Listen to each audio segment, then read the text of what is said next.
Today I've got for you the top 5 apps you've probably never heard of.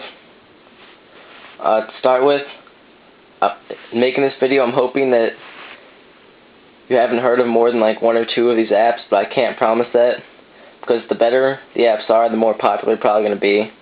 With that said, I still try to pick out good apps I thought weren't as popular as they deserve to be. And the first 3 are a little more popular than the last 2. But with that said, let's get started. Coming in at number 5 is PapiMissile. It's a free app from Sunflat. It's the same maker as all the other Papi apps, like Papi Jump.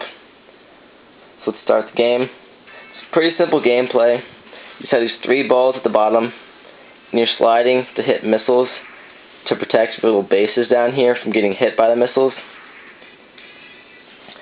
And if you hit 1, it's worth like 10. But if you get like 2, if you get 2 with like 1 dart, with 1 ball, the second one's worth 20, I think, or maybe it's 30. And the gameplay gets a lot more difficult as you go on. There's like special missiles that are harder to destroy. But it's really just a fun app. It's free. They have a plus version if you really like it. You can pay and get extras. I'm just going to dive. You can see like the missiles getting hit and die. It also has a really good online leaderboard thing. So they have a couple options when you die. Submit this score. It takes you to this online website that they made.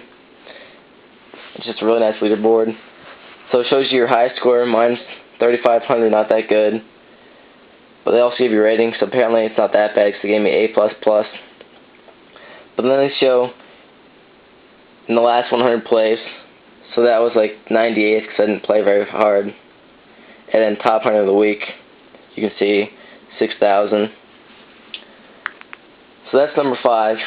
Coming in number 4 is another app that used to be more popular, Biodefense Zombie Outbreak. It costs $1, but really is a great app.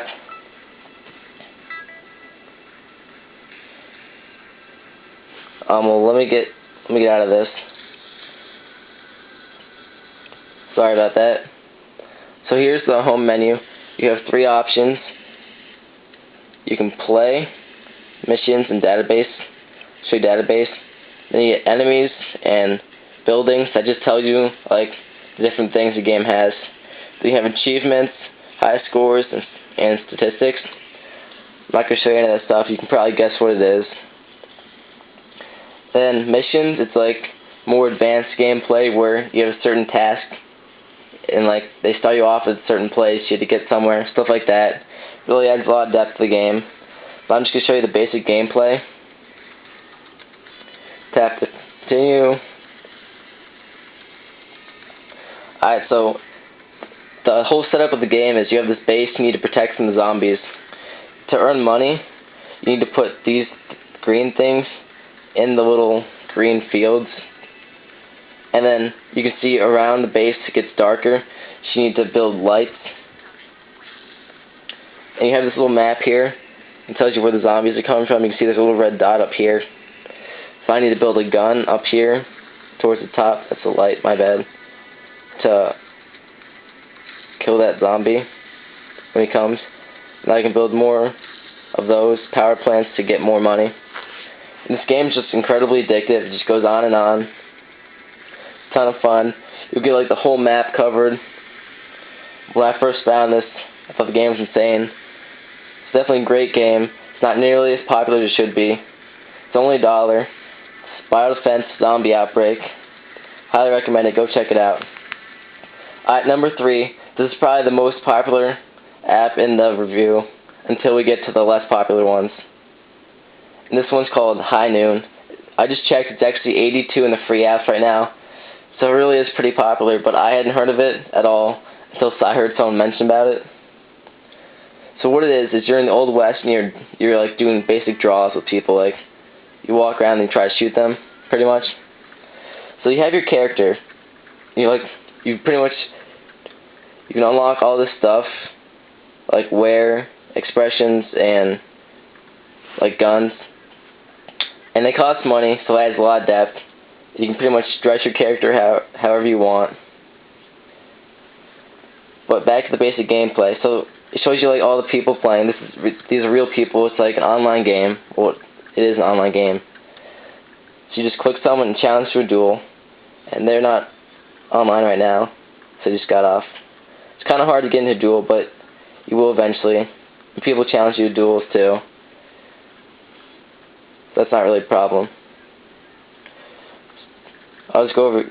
Here's one person. So now we're challenging him to a duel. So we say fight. You're supposed to put your iPod like behind your back in the basic duel thing, but you can just tip it upside down so it works.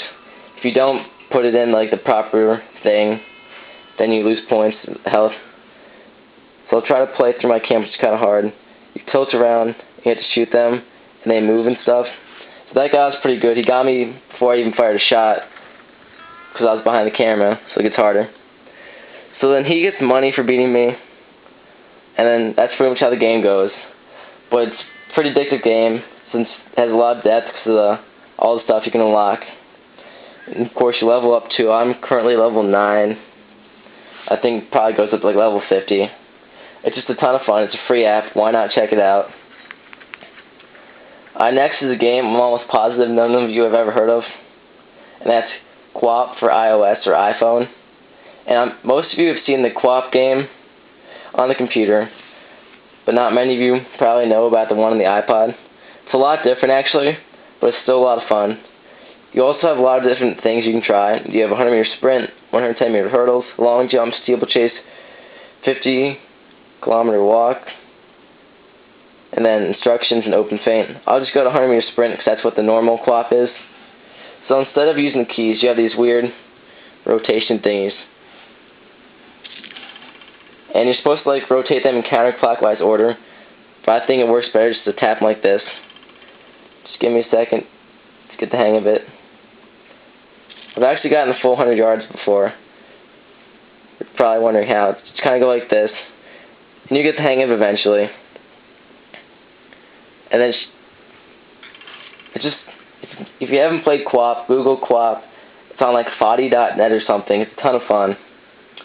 It's just really hard and it's really messed up, but it's just one of those games. It's pretty addictive. A lot of people play. So this is number 2. It costs $1. Qwop for iOS, but it's a high quality game. It'll keep you playing for a while. I'll show you some of the other game modes. I forget how to get back to the menu. Exit to menu. So I'll show you long jump. So this, you have to run up to the pit, which I can't do right now because I haven't played this for a couple days. But you run up to the pit, and then you jump. And the jumping, of course, isn't easy at all. You can see how challenging it is. Normally, they make like it easier to run up to the long jump pit, just so you actually get to do it. Let me just get there real quick. You can see I didn't get very far in the pit because how are you supposed to jump? It's pretty hard. But it's just one of those addictive games. Nobody really knows about it. It's number 2. It's only $1. Check it out. Play the computer game if you want. It's a ton of fun. Alright, and coming at number 1, it's probably the most clean-cut game I've ever seen. It's called Bubblehead. And to me, this is what iPod and iPhone games should be like. You use the accelerometer and the touchscreen capabilities. It's only $1. It's just a really clean-cut game. It's a ton of fun. It even has online high scores.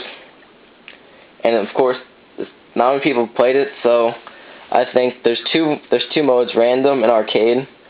On random, I'm like 155th, and on arcade, I'm 23rd. So you can see not that many people have done it, because I'm not that good at any games. Alright, so I'll show you the 2 modes real quick. You have random and arcade. So I'll show you arcade first. There's 5 planets or worlds. Each of them have 5 levels. And your goal is to get the fastest time. And they start off really easy, and they get a lot harder. So what it is, you tap to go. You use the accelerometer to steer your guy. And by getting the stars, you take off 2 seconds from your time. And then you have to cross the finish line. Your goal, of course, is to get the least time possible. And that'll become a total in your overall time. And then to get the online high scores, you have to complete all the levels, and whoever has the lowest total time gets on that. You can see everything's just completely clean cut. The graphics are really nice. I'm shocked this game isn't a lot more popular, but everything's just really nice, clean cut. There's not much more to say about it than that. Basic gameplay, but it's fun, addictive. And there you get to the finish line.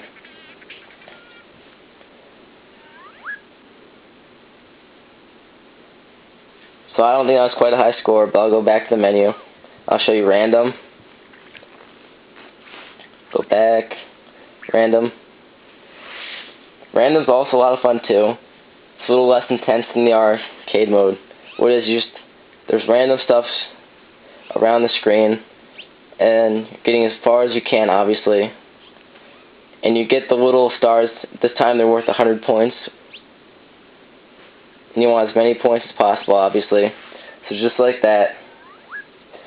Once again, basic gameplay. But I'll try to show you how clean cut this is. I mean, it's like they have the colored background with stripes and stuff, and they have little objects on. But you can see there's not much flaw there. It's like they could have made it much nicer. It's just really clean cut. It utilizes the iPhone and iPod capabilities perfectly. And that's it. I think it's the #1 game that you've probably never heard of. I feel it should be a lot more popular. It's only $1. Go check it out. Why not? Thanks for watching. Rate, comment, subscribe. Have a nice